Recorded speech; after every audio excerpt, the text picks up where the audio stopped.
routed her out of the box as Lindsey Graham has. Forgive me. He's saying, and other people are saying, look, you don't know where the house is. You don't know how you got there. You don't know how you left the house. You've mentioned, what, 4 names, Kavanaugh, Judge, PJ, and Leland Kaiser, her friend, and none of them back up your story. The irony is that Dr. Blasey Ford actually had to both testify about her personal experience, and she actually ended up being the expert there in how trauma works. So it was sort of a powerful teaching moment, I think, for the country, that around why people don't tell in the first place and how memory works when you've had such a traumatic experience, especially when you're young. So it is perfectly typical to remember quite vividly things in the room, the sound of laughter, right? And not remember the address or even the specific date, right? It's the laughter that is haunting her and actually haunting many survivors around this country. Okay, but let's take a look at the accused, Judge Brett Kavanaugh. Here was some of his testimony. This has destroyed my family and my good name. A good name built up through decades of very hard work and public service at the highest levels of the American government. You believe that Judge Kavanaugh was guilty of criminal mistreatment of at least this one woman. On what basis? So I believe it because I believe her testimony. And I actually think that Judge Kavanaugh did not do himself a service at either in that hearing or before.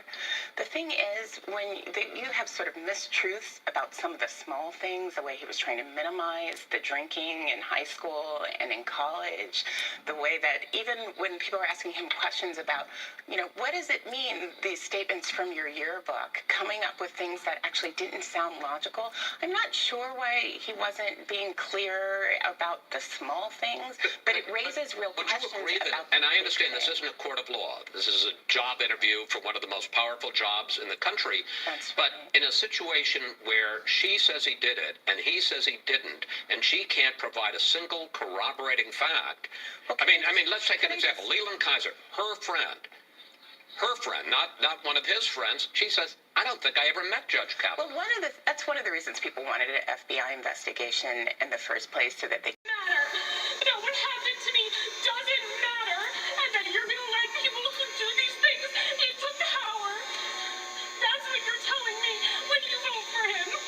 But Congresswoman Edwards, is that fair? Don't we at least need to hold open the possibility that someone is unjustly accused? So, burden of proof applies when there's a criminal case where you have the potential to lose your. I want to know what you want to do. I'm telling the truth. I want to know what you want to do, Judge. I'm innocent.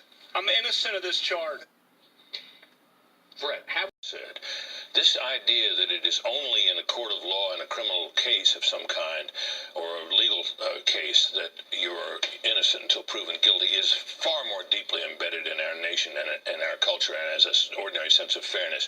And to have another standard would mean that someone out of the blue with an accusation under certain circumstances, you're guilty until proven innocent. That is manifestly unfair. It means that unverified allegations can be used to ruin your reputation and damage your life forever without verification. It is absolutely impossible to think that we as a nation are going to go there. And yet, remember, 3 members of the committee, the Judiciary Committee, and Minority Leader Schumer all said there's no presumption of innocence.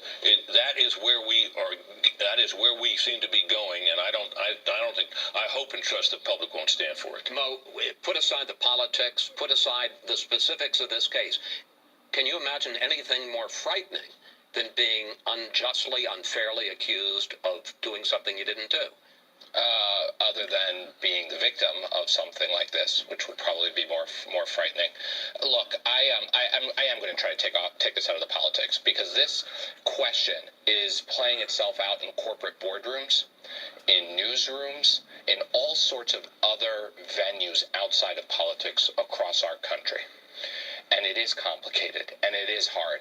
I'm a guy, and I'm a dad of a son, and I don't want to be accused, and I don't want my son to be falsely accused. I also have a daughter, and if, God forbid, she was ever in this situation,